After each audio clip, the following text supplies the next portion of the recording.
Hello everybody, I'm doing a review of the CR Laurence Contempo shower door kit. That is right here.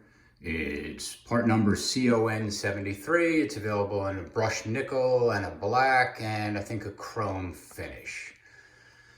So this is a dual bypass shower door. So each door can slide on a hanger rail like this. And so have a, just like CRL recommends or shows in their demo, a pool on one side and on the other side just a towel bar, and then there's a track on the bottom that the doors slide through.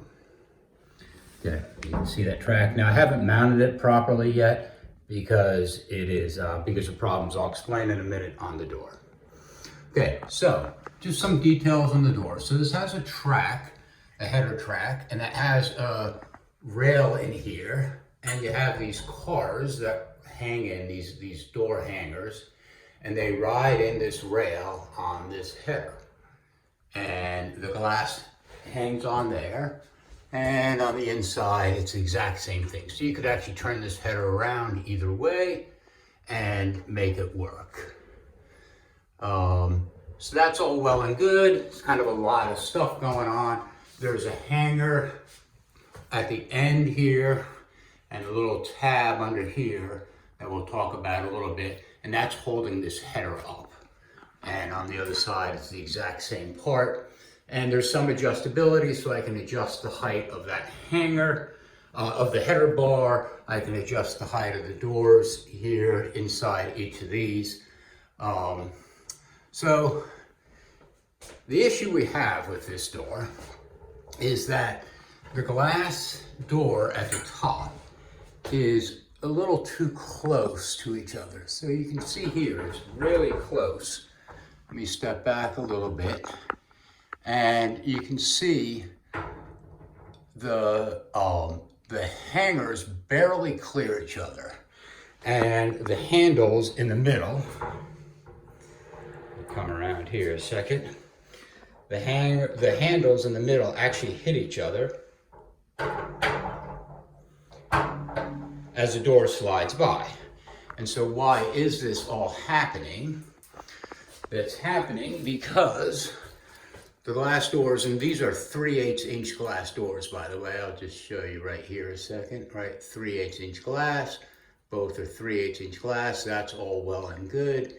And then if I look at the measurement here, I have just under 1/2 inch of space between these two glass doors. Now, on these hangers, there are supposed to be these little rubber washers, and those are supposed to go right inside of here. There's one in between here, and then there's supposed to be one on this side, and that helps protect so I don't have hard metal right up against the glass, possible fracture. The problem is if I put these rubber washers in on this side, then these little pieces of metal that are holding the glass on stick out a little more, and then these pieces of metal here hit each other when we slide by. I tried taking them out on here as well to see if that gives me a little more space. Like in theory, you'd think maybe the door would come out a little more. But what happens is basically the door is going to hang underneath the center point of the track here. So if I take these washers out, then these hangers just end up tilting in a little bit more, and the door ends up pretty much in exactly the same spot. And I've tried that several times. Now, why is this all a problem? Besides that clearance, which I guess you could argue is okay, and maybe you could even live with these things hitting each other, right? They don't, it kind of depends if you pull the door apart or so. Doesn't seem quite right. But so the real problem we have is here at the end with that metal tab. And what happens is the door hits this. And so I'll let you hear a second. And so the door is hitting this metal on that tab, and that's going to cause some serious problems. And if I look at the other door, right? It does the same thing, right? It comes up here, boom, and it hits that piece of metal. And if I go to this side, same thing, door hits the metal, yet it's still almost an inch from being closed. And the inside door here, boom, hits that metal. There you can see it really well, right? Like the door is coming up, hitting that metal bracket or the metal tab. And, you know, if I leave that unchecked, then eventually those glass corners in that door are going to shatter. Somebody slides the door open a little too hard and the door cracks. This is tempered glass, and voila, the whole door shatters and you have a mess in your hands. Obviously, it was intended that the door would slide a little further, sit a little bit further out, and there's a nice little spot right here for that door to come in, and right here for that door to come in. So if we could get the door just a little further apart, then they would slide right in and out of here and everything would be great. But that doesn't happen. Now, how do I know that's wrong? I showed you the measurement before. If we look at their instructions, and their instructions aren't very detailed, not a lot of no pictures, just some pictures of the parts. But if we look at step 1, the header bar positioned over the middle of sliding doors, there's 13/16 inch gap between the two sliding glass door panels. And the header width is 2 7/16 inch, right? The width of the header. So let's check those again, right? So if I look at how much space I have between my glass doors, right there, I do not have 13/16. I have something more like 7/16. And is my header the right width? Nope, it is 2 1/16, not 2 and, what do the things instructions say? Instructions say 2 7/16. I have 2 1/16, and they say 13/16 here, and I have only 7/16 here. Now, if I look all the way at the bottom of my door here, all right, let me slide these over, and I look at this little feeder at the bottom, right, the guide. Now, voila, I get the right dimension, right? So here, we'll go from 1 inch over. You have 13/16 inch between these two doors.